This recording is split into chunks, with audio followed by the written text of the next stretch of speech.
आज का जो हमारा टॉपिक है वो है द वॉर ऑफ प्लासी 1757। ठीक है जी, यानी जंगे प्लासी जो है 1757 पे हम बात करने लगे हैं आज। तो चलिए स्टार्ट करते हैं। सबसे पहले तो हम बात करते हैं इसके बैकग्राउंड के ऊपर कि ये एक्चुअली में क्या सिचुएशन ऐसी बनी कि जिस वजह से ये जो वॉर है हुई, और फिर इसका जो इम्पैक्ट है वो हिंदुस्तान की हिस्ट्री के अंदर जो है वो कैसे हुआ। ठीक है, तो सबसे पहले अगर बैकग्राउंड की बात करें तो होता ये है कि हम ये जानते हैं कि जो ईस्ट इंडिया कंपनी थी, जो कि तकरीबन कोई 1757 से ऑलमोस्ट कोई 50 साल पहले आ चुकी थी हिंदुस्तान के अंदर, वो और ट्रेड की गर्ज से यहाँ पर आई थी, तिजारत करने की गर्ज से। और यहाँ पे सर थॉमस रॉय जो थे उन्होंने जहांगीर से परमिशन ली थी किसकी, ट्रेड करने की। तो जो बंगाल का जो इलाका था, जो बंगाल था, इस साइड पे उन्होंने अपनी कंपनीज बनाई थी। और इसी टाइम पे पुर्तगीज जो थे वो भी गोवा के अंदर आए हुए थे, और फ्रेंच नेशंस जो थी वो भी उसी साइड पे, कलकत्ता साइड पे वहाँ पर मौजूद थी। तो इस तरह से ये 3-4 नेशंस जो थी वहाँ पे आई हुई थी। उन्होंने छोटी छोटी टेरिटरीज बनाई हुई थी हिंदुस्तान के अंदर, अपनी ट्रेड टेरिटरीज बनाई हुई थी। ठीक है, और साथ में उन्होंने यानी कि अपना इन्फ्लुएंस भी बढ़ाना शुरू कर दिया था ताकि उनकी पावर जो है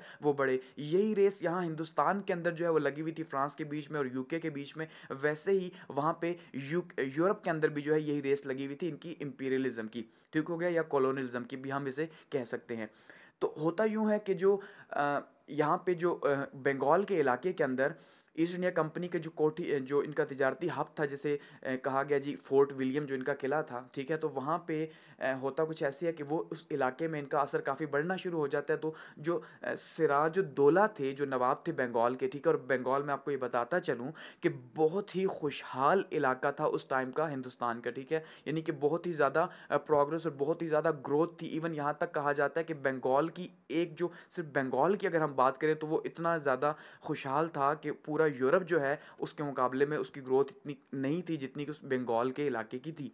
तो इस वजह से वो क्या कर रहे थे, अपना असर जो है वो अंग्रेज़ बढ़ाते जा रहे थे आहिस्ता आहिस्ता। और इसके नतीजे में वो गवर्नमेंट के जो उनके फैसले होते, जो डिसीजंस होते, उसके ऊपर भी असरअंदाज होना शुरू हो गए। और वहीं पे उन्होंने जो है वो कुछ ना कुछ गवर्नमेंट के साथ छेड़छाड़ भी स्टार्ट कर दी। जैसे कि टैक्स ना देना, उन्होंने एक पैटर्न पकड़ लिया, कभी कम दिया कभी ना दिया, इस तरह से लोगों को तंग करना स्टार्ट कर दिया। तो इससे हुआ क्या कि सिराजुद्दौला ने, जो वहाँ के नवाब थे और काफ़ी तगड़े नवाब थे, तो उन्होंने वहाँ पे 1-2 बार इनको कहा भी, लेकिन वो नहीं माने। तो एट दी एंड फिर क्या हुआ कि नवाब सिराजुद्दौला ने क्या किया कि अब एक फ़ौज लेकर गए, और फोर्ट विलियम जो है जहाँ पे इनका किला था, तिजारती हब था, वहाँ पे उसे जाके ताला लगा दिया। ठीक है, समझिए बात को, यानी लॉक कर दिया उसे। उसका मुहासरा किया गया कि भाई इनकी एक फैक्ट्री भी बंद कर दी वहाँ पे, कि भाई आप अगर टैक्स नहीं देते तो आपको कोई हक नहीं है कि आप यहाँ पे जो है वो ट्रेड कर सके। अब बात तो ठीक थी, लेकिन अब अंग्रेज तो किसी और ही मूड के अंदर थे। तो क्या हुआ, उन्हें ये बात बिल्कुल पसंद नहीं आई। उनका यार ऐसा कैसे हो सकता है, ऐसे ही है ना, अरे भाई हम गोरे हैं, हम सुपीरियर हैं, तो ये नवाब जो हैं, ये काले लोग हमें कैसे रोक सकते हैं। तो उसका रिजल्ट क्या निकला कि उन्हें गुस्सा आ गया। उन्होंने कहा भाई अब हम जो है ना ये बर्दाश्त नहीं करेंगे। तो अंदर ही अंदर उन्होंने प्लानिंग स्टार्ट कर दी कि अब कैसे जो है नवाब को गिराया जाए, उसकी गवर्नमेंट को गिरा के यहाँ पे जो है अपना असर जो है वो बढ़ाया जाए। इसी दौरान जो है नवाब सिराजुद्दौला जो है एक और फौज लेके निकलते हैं, और फोर्ट विलियम जो है, जब इनको इरादों का पता चल चुका था नवाब को, तो फोर्ट विलियम को जो है वो उसका मुहासरा कर लेते हैं। वहाँ पे एक जंग होती है, ठीक है, लो पैमाने की जंग है। अभी ईस्ट इंडिया कंपनी जो है वो मुकाबला करने के काबिल नहीं, तो वहाँ पे किला जो है वो फतह हो जाता है। बात को समझ रहे हैं, किला क्या होता है, फतह हो जाता है किससे, नवाब सिराजुद्दौला के हाथों। अब वहाँ पे एक इंसिडेंट होता है कि किला तो फतह हो जाता है, लेकिन उसके बाद वहाँ पे कुछ 150 लोगों को, या 163 लोग जो हैं जिनमें अंग्रेज बहुत बड़ी तादाद में शामिल थे, ये वहीं अंदर मौजूद रहते हैं। तो इनको एक कमरे के अंदर बंद करके उन्हें बंद कर दिया जाता है वहाँ पे। तो होता क्या है कि नेक्स्ट डे शदीद गर्मी की वजह से वहाँ पर तकरीबन आप कह लें कि 150 से ज़्यादा लोग, या 143 के राउंड अबाउट जो है वो लोग मारे जाते हैं। ठीक है, उस गर्मी के अंदर। तो अब उसका जो है ना, उसकी वजह से एक और गुस्सा पैदा होता है, इसे द ब्लैक होल इंसिडेंट भी कहा जाता है हिंदुस्तान की हिस्ट्री के अंदर। कि भाई उन्होंने क्या किया कि एक अंधेरे गुप्त कमरे में बंद कर दिया अंग्रेज़ों को, और वहाँ पे उन्हें जो है मार दिया गया, यानी ये कॉन्सेप्ट था। तो उससे क्या हुआ, एक और बहाना मिला किसको, लॉर्ड क्लाइव को। लॉर्ड क्लाइव कौन थे, वो जो बंगाल के अंदर, जो बंगाल का इलाका था, वहाँ पे जो कंपनी के हेड थे, इन्हें क्लाइव ऑफ हिंदुस्तान भी कहा जाता है। गो कि ये बंदा एक कंपनी का एक छोटे दर्जे का मुलाजिम था, लेकिन करते करते ये खुद एक लखपति बना। किस वजह से, इसी बंगाल की ट्रेड की वजह से, और यहाँ लूट मार की वजह से जो है बहुत पैसा लॉर्ड क्लाइव ने यहाँ से कमाया।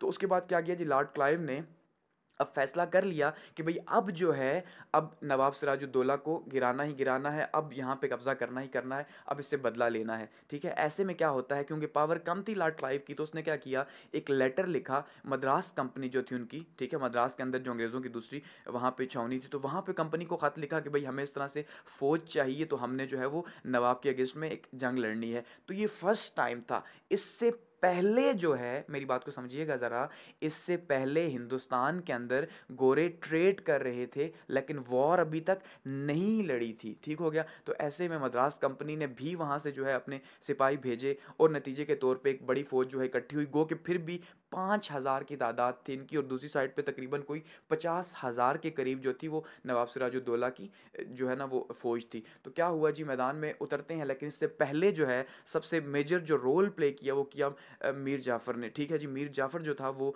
फ़ौज का सरबराह था नवाब सिराजुद्दौला का, तो वो जो है वो शामिल हो चुका था अंग्रेज़ों के साथ, लॉर्ड क्लाइव के साथ, कि लॉर्ड क्लाइव ने जो है उसे अपने साथ मिलाकर ये कहा था कि अगर तुम गद्दारी करते हो तो उसके नतीजे में अगर ये सिराजुद्दौला की गवर्नमेंट चली जाती है तो क्या होगा, हम तुम्हें जो है वो बंगाल का नवाब बना देंगे। तो उसने क्या किया, उसने गद्दारी का पहले से ही तय कर लिया। तो इस तरह से ये जो मैदान था, प्लासी का मैदान था, मुर्शिदाबाद के करीब गंगा के पास, जहाँ से गंगा दो हिस्सों में तकसीम होता है, वहाँ पे ये मैदान है। तो वहाँ पे ये जंग लड़ी गई, ठीक है। और इस जंग में जो है फिर नतीजा क्या निकला कि मीर जाफ़र ने जो है वो गद्दारी की, वो आधे से ज़्यादा फौज लेकर वैसे ही निकल गया कि भाई मैं उस साइड से दुश्मन को पकड़ने की कोशिश करूँगा, लेकिन ऐसा कुछ भी नहीं हुआ, कि वो पहले से प्लान का हिस्सा था। तो इस तरह से सिराजुद्दौला को जो है वॉर ऑफ प्लासी के अंदर, इस प्लासी के मैदान में शिकस्त हो गई, ठीक हो गया। और उसका एक और रीज़न जो है वो बताया जाता है कि वो ये था कि भाई सिराजुद्दौला की जो फ़ौज थी वो टाइम से पहले ही प्लासी के ग्राउंड में पहुंच चुकी थी।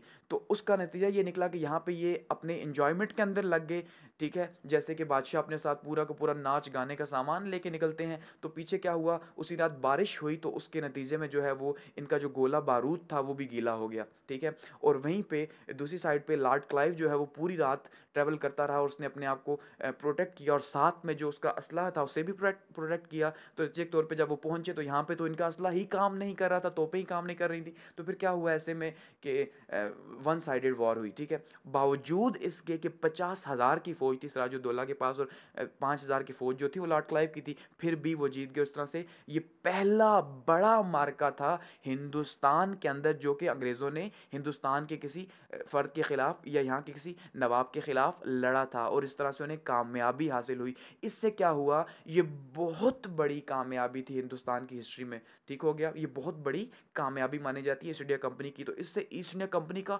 मोराल जो है वो और बुलंद हुआ कि भाई हम लड़ सकते हैं, हम जीत सकते हैं। तो फिर हम बजाय इसके कि पैसे दे के यहाँ से रॉ मटेरियल लेके जा रहे हैं, तो इससे बेहतर यही है कि हम पूरे हिंदुस्तान के ऊपर जहाँ जहाँ कब्जा कर सकते हैं वहाँ कब्जा करें, और फ्री में वो रॉ मटेरियल लेके जाएं, ठीक हो गया ना। तो इस तरह से ये उनका प्लान का एक हिस्सा था। तो इस तरह से उन्हें यहाँ पे कामयाबी मिली, और कलकत्ता को उन्होंने अपना क्या किया जी, हेड ऑफिस यहाँ पे बना लिया, वॉर ऑफ प्लासी के बाद 1757 के बाद। तो ये है जंगे प्लासी, ठीक है।